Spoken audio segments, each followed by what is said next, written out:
Hi guys, I'm super excited today because today I have Winslow with me, creator of The Restless, and we're gonna just be kind of talking shop and going over the game because this thing fucking kicks a lot of ass. So thank you for having me, first off. Of course. So what is your elevator pitch? What the fuck is The Restless? Oh boy. It has a lot of different like selling points to it. In short, it is a cooperative horror card game for technically 2 to 4 players. You can play it solo if you want. The idea of it is that you are extremely weak, resources are extremely scarce, and the world is overwhelmingly hostile, and so you have to work together to survive the last 3 days of an infertility apocalypse. Fuck yeah. So it's very, very Cormac McCarthy, Book of Revelations, Children of Men, Lovecraft, Dark Souls, Stalker, both the film and the movie, big inspirations for it. So I wanted to make something that is extremely highly filled with dread and yearning, and make it so everybody has to work together to survive. But there's interesting mechanics hidden in it. I'm presuming this is a rather long elevator. Yeah. Where, yes, the world is hostile. Yes, you are weak. So naturally you have to work together. But as you get deeper into the game, resources become more scarce, and your characters become more riddled with sins, which are really strong debuffs hidden in the treasure deck. So it's like, yes, of course you're going to work together when we all have the same goal and we're all surviving together. But would you also be willing to flee the country with your friend who has a broken leg? You know, if you're, one of the sins in here is called muling weakness, and if you get it, it just says, you must be healed to full before anybody else receives healing. And so suddenly you have this like wimp baby in your party that is soaking up. Maybe you have one item that can heal 8, and they're down by 1 health, and you're down by 7. They have to use it first. Damn. And so now it builds resentment, and it starts to clash with the party, and it's been really fun to watch people struggle through some of the more emotional aspects of the game. That's so fucking cool. So why this game? Why do you want people to struggle so much playing a game? What is the appeal? I've been thinking about this a lot, and I've also been thinking about my childhood a lot for a variety of reasons. and somebody on Board Game Geek asked me why make a game of all things, and I had to think about it, and it's just that I grew up unusually isolated. Single parent household, and my mom was occupied a lot. A lot of weird family stress and trauma meant that I was alone for an enormous amount of my childhood, weeks, months at a time. And I literally just wandered these abandoned scrap yards, and I got into the sewers and abandoned buildings, and I was just completely alone. And I wanted to create a feeling of that isolation and yearning and feeling like you're out of place in this actively rotting world. And I grew up playing games like Stalker and Silent Hill and Condemned, and games where it focuses on you being a weak, vulnerable individual. And I think that is infinitely more interesting than Dragon Ball Z, where you can punch through planets and shit. Right. That is so fucking boring to me. Yeah. I want a world where you are barely scraping by. That's where it's at. Yeah, that's my entire vibe with Yeah. any game that I play. I mean, we were talking before. I told you I'm not a fan of D&D, and it has its place, but I don't want to feel like a superhero because then I get bored. Like you said, limitations are fun. Yeah, frictional gameplay is where it's at. When I saw this, it just came across my feed, on Instagram, and I was like, this looks cool. Let me look into it. And I just opened up your Kickstarter, and I was like, I need to reach out. I need to reach out because this is exactly what I want to play. And I'm like, shit. I'm glad that you saw it on Instagram before my Instagram got locked, because 6 fucking years ago, I posted a thing about, I'm going to be at this show. Come to this show and watch me kick my own ass, is I'm pretty sure what I said. And then I open up Instagram, and they're just like, we're concerned about you. We're worried you might hurt yourself, so we've locked your account and made it so you can't talk with your friends. You can't message people, and you can no longer advertise with us because 6 years ago you said that you were going to kick your own ass and like can't appeal, can't talk back, can't do anything like that. So I'm glad that you saw it when you did. Jesus Christ. Do you want to walk us kind of what the fuck? Because, but actually, before we do that, I just want to say you said you spent 5 years drawing this shit. I spent 5 years working on the outset where I was like, I knew I wanted to. I made a deck of tarot cards called the Tarot Restless, and then I remade it, and then I added more, and I expanded it, and I made the first Kickstarter was like stunningly successful to me, and then I made another one for the 3rd edition, and that one was also very, very successful, and I wanted to continue that story that is follows humanity dealing with the utter extinction of everything on Earth because the gods have cursed them all with infertility, right? And I wanted to continue that story. So I started writing a novel called Fraught Hours, which is the same story as The Restless, but the more I looked into the publishing world, look, I am confident that there are people who have self-published and made very beautiful things, but every single time I have been at any Comic-Con, any Anime Con, any convention where there are people that are self-published authors, they have a stack of books and no one within 150 feet of their fucking table, right? Yeah. And so I was like, oh, I could spend 5 years making a book that no one would read, or I could go to where the people are and make something that's interactive and has multiple interpretations and multiple stories and would also enable me to draw as much as I possibly could. And so I decided to go with that. And originally it was going to be a hand-drawn video game, but I had a collaborator and I don't work with them anymore. Wish them all the best. And so then I played other games, and I really liked Edmund Macmillan's game Four Souls. I was a big Binding of Isaac fan for a million years. And actually, I have the super fancy edition over here because I drew the death card for the re-release of it. Really? So I really like that game, and the more I played it, I would play it with people, and they would go, well, my item would bounce off of your item, and then if we could have bounce off of their item, it would be like this crazy chain interaction. But we're all fighting, so we can't. So we all have to just deal with our own stuff. Great game. Don't take this as me like denigrating Edmund. Obviously, it's a tremendous game. But I was just thinking like, well, what if just on the outset, what if I just made the world overwhelmingly hostile, set all of these different constraints, made everybody weaker, moved from a D6 to a D20, and then made it so that you can bounce your items off of other people, so that everything is you're interlocked. You're all just pieces of this same puzzle, and it just created this really rich emotional experience. And there's not a shred of the original inspiration left, I think, but. So then, is this like your first like official game that you've completely designed, all that? So yeah, how fucking hard was that?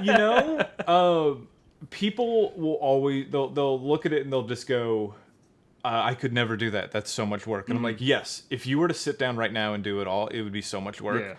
Yeah. Here's the thing. In 5 years will have passed from this moment. And you can spend that time watching TV. Yeah.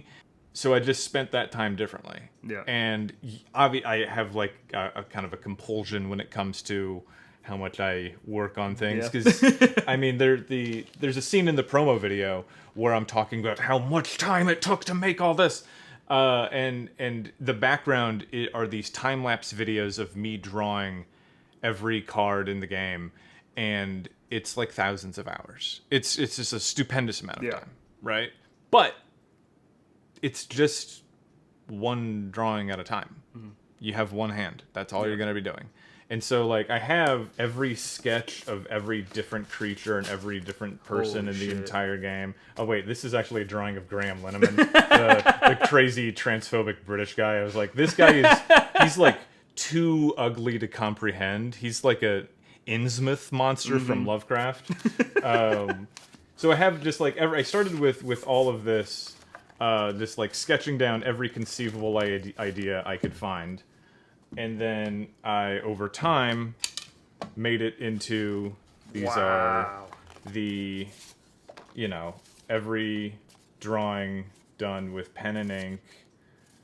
It just takes an enormous amount of time. And, they're obviously very small, but like you do get a great amount of detail in here. That's incredible. Yeah, so there's like a lot of... I love that pea green. That's so cool. And I also love that, like, some of the blues were like, this is a marker set that I bought from Five Below because I like how low quality it is, because the blues would actively like react to the acid in the paper and like kind of rot and kind of create this nebulous effect. So there's just like a stupendous amount of art, but if you don't have anything else to do, then you might as well do this. That's so fucking cool. Yeah, and this is... That's all I can say about it. And these are just the encounters, right? Because then I have like 400 or 500 items. And then there are all of the Rest and Realm cards, which are based on paintings that I've done, which are, elsewhere. And so all of that is completely separate. And then there's some cards that combine both. I mean, they kind of all combine both drawing and painting elements. So it's just a thing of like, you're just piecing it together over time. And the first thing that I saw is, it's like, this is an artwork that you get to play. Yes. It's that, and that's... It relays beautifully. The art is incredible. I mean, just the fact that the Five Below markers is so damn cool. It's everything about it just seems like it takes your past, your ideologies, and just makes it beautiful.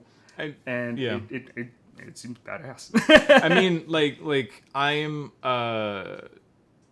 It's a game that you play with your friends, but it's also like a very emotional project for me because like I designed the entire game, I designed everything, I'm getting ready to go to print, right? And then like 2 days before I need the copies in my hands, the manufacturer was like, hey, so we gave you the die line to design a box that's actually maybe a quarter of the size that it needs to be. So you can either wait 2 weeks and we'll reprint it for you, or we'll just send you a blank box and then the other smaller ones. So this is the box that is being advertised. This is not the size of the game. This box is way bigger. Yeah, and then this is the entire thing here, plus more cards on the table here. There are 4 different status effects that you can have in the game, and one of them is the Black Ash card. And in order to make this Enso symbol, which is just kind of like a dirty Enso that kind of... The idea, like, the Enso is like this perfect, almost circle, right? But at the last minute, I break away because it's about like the fractioning of the fates of the universe, right? In order to make that pigment, there was a church in my neighborhood that burned down, and when they build a church, they consecrate the land and everything on it, right? And so the church burned down, and I was able to get some of the wood from it. And it's not up here; it's on the other side of the wall. I scraped some of the black off, made it into a pigment, and then I used that pigment to make the ink to make the card. Right? And so that's incredible, dude. It's like it's a little piece of like this. I went to a Catholic school growing up, and like I have parts of it. I think that like, we are the arbiters of the universe, and our interpretations of the universe are like holy and hallucinatory, and there's so much more to say about all of this. But that's another conversation. I think that sentimentality is holiness in a way.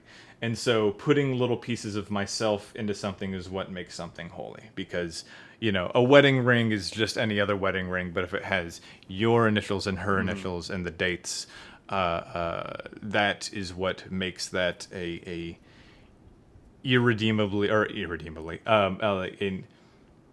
irreducibly sacred and holy object, right? Because like I grew up playing the Stalker games, and I was obsessed with Chernobyl. I was obsessed with the feeling of being like in this tainted place, this like the end of history, Budushego Niet, which is no future. And I was just so fascinated by all this. And part of the book, Roadside Picnic, upon which Stalker is based, the guy that the stalker who's going through the zone, in order to know if he can take these few steps forward, he has to throw a bolt in front of him with a little cloth tied to it to see if there's a gravity anomaly that will crush him, that's in like this invisible trap. So in 2019, I go to Chernobyl, and it's completely amazing. I've written about it and everything. And it was just this like culmination of years and years and years and years and years of thinking about this stuff. And right now on my altar over there, I have a bolt from Reactor 4. Wow. Which, like, should I have taken it? No, but who cares? To me, that's like this, it's a piece of my history, it's a piece of world history, and to me that is sentimental to the point of being sacred. Wow. Right?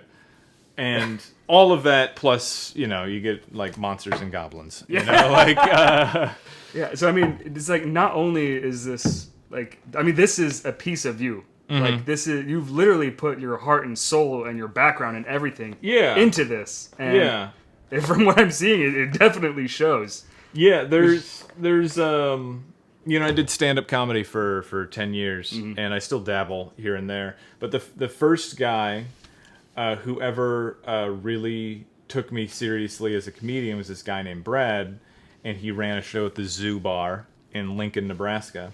He's the first guy who put me up to headline. He had me open for Kyle Kinane, who is this huge inspiration for me. Kyle's the reason why I wanted to even try comedy in the first place. And so that was just like so meaningful to me that like he gave me this first connection to these other connections that would be like so impactful throughout my life. And as I'm working on this game, Brad dies. And so, you know, I was on a comedy tour when I got the news. And that was like, I wouldn't be here on this tour if not for him, right? I would be working on this game because of all of the things that comedy had brought into my life and stuff like that. So I put in one of the rest cards is you know, it's set during the last 3 days of extinction, and so there's you have 3 rest cards when you play. And you overturn them, and it has just like a little bit about what's happening around the campfire. And one of them is one of the other party members is just sitting up, talking about their friend Braderick, the zoologist, and how he died, and what it was like to go to the wake and see kind of a humbling amount of people who loved this guy, and then thinking, oh wow, I'm actually a piece of this great love that was out for this person. Because that's what it was like going to the wake in real life, you know? So like I make these things that are like so plugged into who I am as a person. And the fact that anybody resonates with it is very lovely. But you know, it is semi-autobiographical. Like, there's a reason why I make the things that I do. And I'm not going to... If people ask, I'll tell them. But I don't think it serves the art to have a label on it just saying, like, you know, this is the reason why I made it all. You know, it's up for people to ask the illuminating questions, I guess. Wow. Yeah. It's a lot. Yeah. Every time you go on a tangent, it opens my mind even more, and I'm like, I love this, everything about it just more and more. That's absolutely wild, dude. Like there's so much to it, and a lot of it is kind of based on I live and breathe in my emotions. I live and breathe my moods, and so like creating circumstances where I can make other people feel what I feel is, you know, like we mentioned the mewling weakness card of just feeling like everybody has to work together, but you're the weakest one in the group, and how fucking terrible that feels to be holding your friends back. Yeah. Or like the treasure deck, which is like all of the most valuable cards in the game are treasure cards, and from the outset they all look like they're the same, right? But multiple times throughout the game, you will have an opportunity to draw one of 3 treasures, and if you draw a sin card, if you cause a sin card to be revealed for any reason at any time, it sticks to you. You don't get a treasure. And sins are just almost permanent, explicit debuffs. They can be absolved through a few ways, or you can die. That's it. And so it's just this feeling for me of like constantly striving beyond where I belong, constantly yearning to be bigger than what I deserve to be.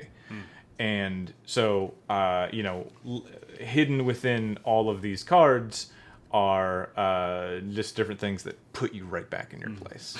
Because it's people have played it and they've told me like it's such a bummer. Yeah. It's such a like because the monsters the few monsters that drop treasures are tough. And you have to work together. You're using health. You're using your resources. And you can kill this monster. And the only thing it gives you is a sin that makes you weaker. What are you going to do now? Fuck, that's cool. It's but that's so cool. That's what's so fun about it is that like it's this way of making it so like yeah, you can suffer in your life. You can get so lost in the pain, and it will not make you a better person. And that is like the only part of that will make you a better person is the knowledge that none of this is actually an act of self-improvement. Damn. You know, it's you have to separate yourself from all of this grind set mentality. Yeah. Sometimes it's just pain. You know.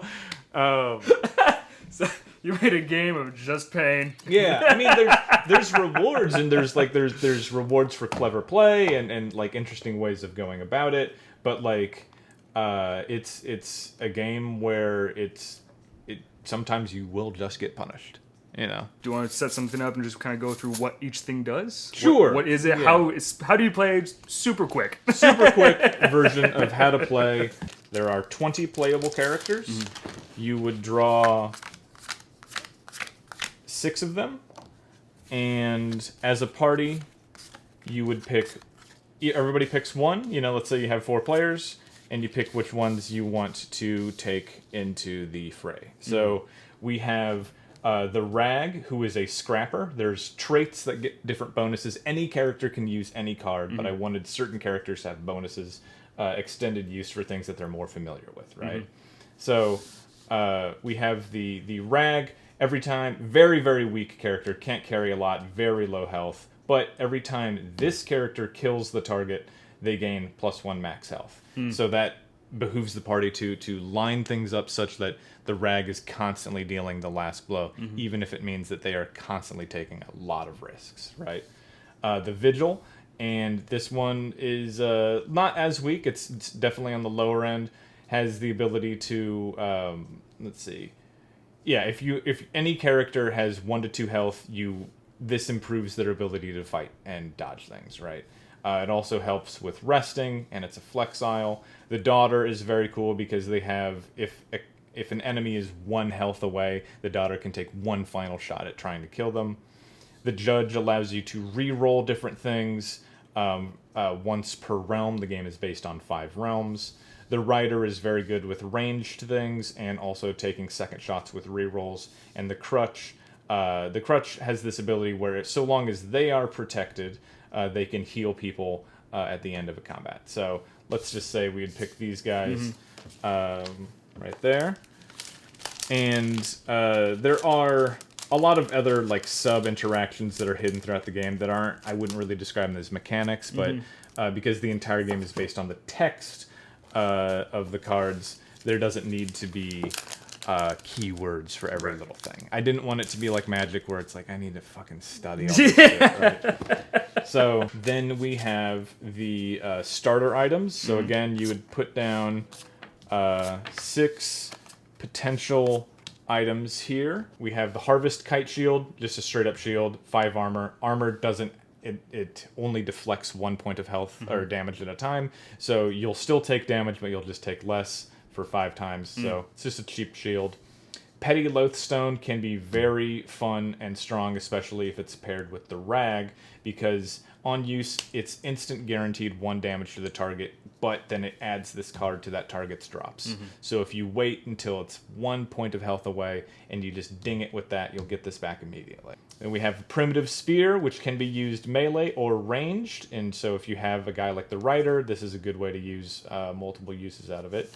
Bauble of Disconjurous Light, which just pick an encounter and erase them from everything. Damn. Which is really good, but you don't get the you know, there's another card in here somewhere that just says pick something and kill it. But this one just makes it so this one's too hard, we have to move away, right? Throbbing Phlebetic Sac, which just gives a character the Crimson Membrane status effect. Crimson Membrane is just like a placenta that heals you slowly, but it will eventually rot and fall off.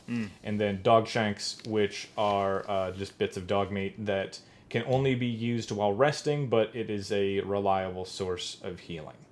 And I do like the flavor, not even from one of the better breeds. So you would pick our characters, and we have their starter items. You also have all of these different hand coins, which have the hand and the back of the hand with the same missing finger and everything. So everybody would get health tokens matching however much they have. Now, throughout the game, you're going to be gaining and losing health pretty rapidly because there's a lot of things to gain 1 little point of health at a time. So if you're the Vigil, you have 6 health, and then you take damage, you just move it over, move it over, move it over. If you have armor for some reason, you just put it up top, and then if you have incoming damage, let's say you have 2 damage coming at you, you would just remove and discard 1 armor, and then only take that 1 damage. So now you have 2 health left. You start with 3 different rest cards. They're extra big. And you don't reveal them. You only get 3. You can never get any more. These are the 3 nights remaining. There's no other way to, you know, as far as I know. Maybe there's rules in the game that I don't know about, but the game is broken down into a series of 5 realms, and it's set as the smoke, a wall of smoke is slowly swallowing the world. So the realms are broken down as such so that it's the idea being that you are looking out to the night sky, and it's slowly, a little bit out of order, but it's slowly being consumed by a wall of smoke until the very end when there's nothing left but the blood. That's cool. Because we have the daughter in the party, all realms are picked from 2. So we would pull out 2. And we would go, well, do we want to go to the Pit of Martyrs or to the Blasted Ash Forest? And you have like the lore of the place, what it's like there, and all of these starter realms are going to be explicitly easy. They are ways of introducing you to different mechanics. So the Pit of Martyrs has all targets that have 2 or greater attack have -1 defense, and then as always, the first encounter is picked from 3, and the last encounter of the realm, and the last encounter is a combat encounter, and when that's done, you get 1 of 3 treasures, right? Over here, we have the Blasted Ash Forest. The party can postpone gathering drops from individual combat encounters until the start of the next realm. For each card postponed, gain a reroll counter immediately. So if you can hold off on gathering things, you can get a reward at the start of the next realm, right? Let's say we're worried about taking heavy damage right at the start, so we're going to go with the Pit of Martyrs. The first encounter of the game is a pick from 3, and then there are 3 more encounters left. We'll return the first one.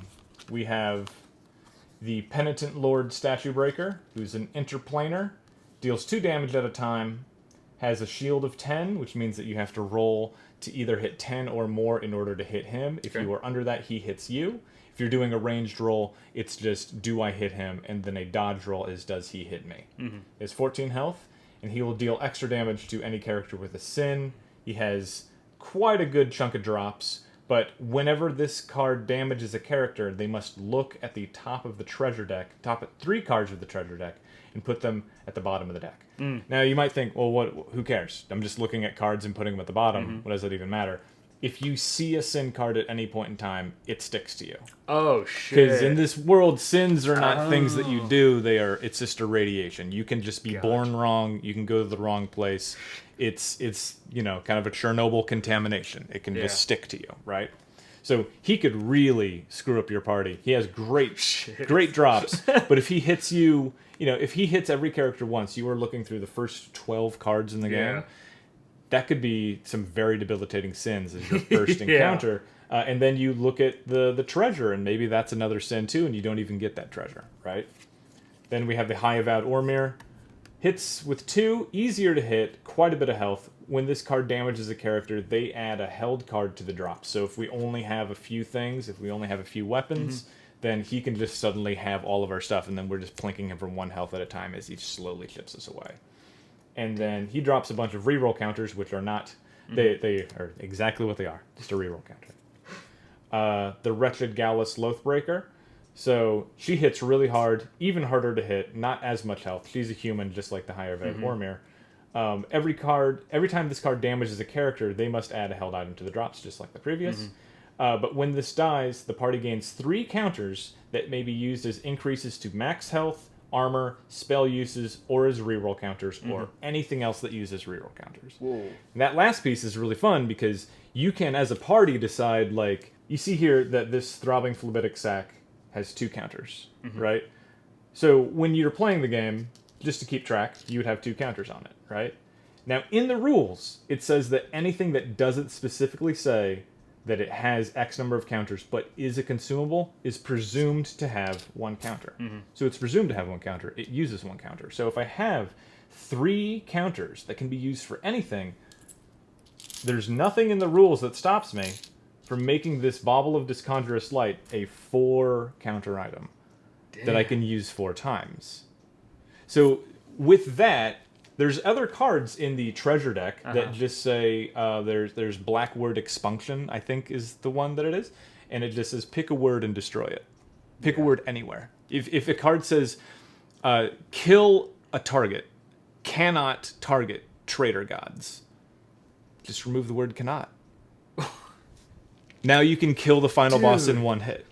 That, I think what's blowing my mind the most is you've managed, and as like your first game, you've managed to come up with a system that uses a D20 and tokens and just make something just insane. Like the mechanics in there's so many like cool mechanics with such a little amount of stuff. It's blowing my fucking mind. With just a few things, you can do so much because you're not weighed down by like, oh, but needs to be a yellow token and you need these sapphires to do it. All this other horse shit, get rid of it. Yeah, this is so fucking cool. Yeah, and like it enables people to think really laterally and do these really dope things. I had an open invite. Anybody who wants to playtest my game, come on over and check out this game. And I playtested it so many times. And I just had people emailing me like, yo, my buddies want to play. And they would just have people come over. I would make my signature dish, which is called potatoes goddamn.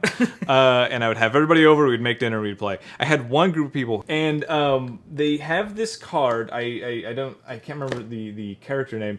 But I think it's the Palm.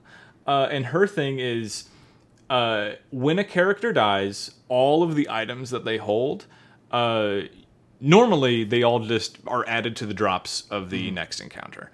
With the Palm in your party, those are like a separate thing that can only be accessed after that target dies. And because they were held previously by a dead character, any of those can be then swapped from the deck. And so they just had this really weak character, and they just gave them all of their items and then just threw the character at the monster. Character was killed instantly, and then they just killed the monster, and then redrew multiple heavy, important items just by strapping all of their goods to this one weakling and throwing it at the wall. Wow. Which is dope. Ludically, it doesn't really fit the storyline, but there's ways around it where it's just like, I'm going to strap all my treasure to this one suicide guy and just throw him into the wall. Yeah. And so it's really interesting what you can do with just a little bit. My mind is blown because this is one of the coolest games I've seen with the least amount of like stuff. Yeah. Like you just have cards and then tokens and a dice and that's it. The scariest cards, the scariest rules in any game are short sentences. Yeah. They are things that say you cannot do this. Yeah. And that's the most my favorite realm in the game is let's see here. Glowing Fissures, Endless Cemeteria, Sleepless Dream, Nightlands. It's called Traversing the Southern Profanity. And the rules, it's got all the lore here, and then it just says, choose one. Keep this realm. Characters cannot receive healing for the duration of the realm, or discard a rest card and replace this with a realm of the same difficulty. And so it's just, your health cannot be increased for the next series of encounters. Good luck. Or you can throw away 33% of the most valuable items in the game. Wow. Yeah. Get with it. So it's a lot of fun. It's extremely bleak, but that's what makes victory feel like victory. Yeah. And then speaking of victories, the last bosses, there's different bosses which are the traitors. Yes. I believe. So it's kind of like I'm really into like the Warhammer 40K stuff, right? I mean, of course. We are men with long hair. What the fuck do you want from us?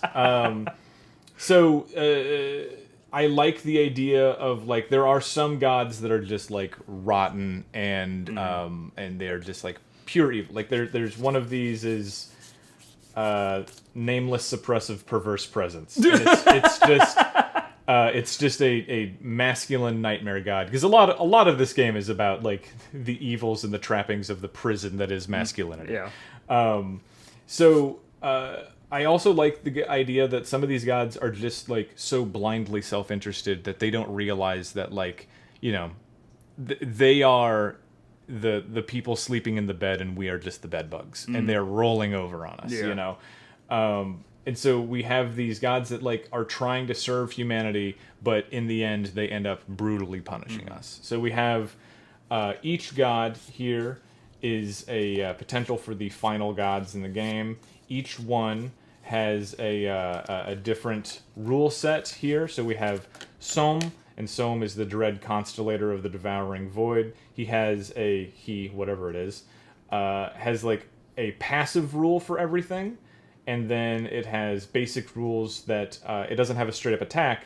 It has rules based on how badly you fail, right? So everybody has your unique rule set. And I also, I was just on TV and I thought it was really funny that they had like footage of me drawing, but like you can kind of tell if you look at what I'm drawing. But I was drawing an enormous infant with a cleft lip with an umbilical cord noose around its neck. And I just think it's really funny that I managed to get that on WGN. On like daytime TV, I have this like unbelievably like terrifying drawing.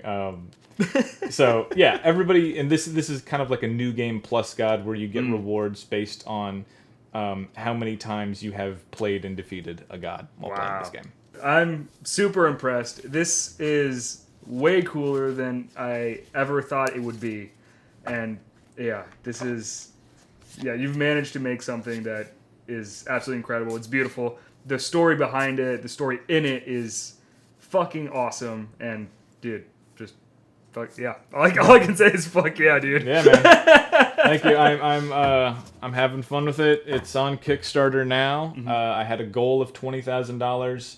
And right now, it is sitting with, I think, 52. By the time that everybody hears this, it might have a bit more. Yeah. And then if people see this past the Kickstarter, just you've completed it, they just go to your website? Yeah, just go to my website. I also have written rules for the tarot deck that I made, which is a fabulously beautiful 100 card tarot deck trimmed in silver, and it comes with this enormous book of stories that is like, that's the full detail of how this world works and what brought it to be. And that is an expansion to the game that you can continue to use. Well, thank you for having me, and I can't wait for this to be official and for me to have my copy. I backed it as soon as I saw it, 'cause Yeah, bud. it's incredible. But thank you for your time, man. Thank you. Awesome. Thanks, dude. Thank you.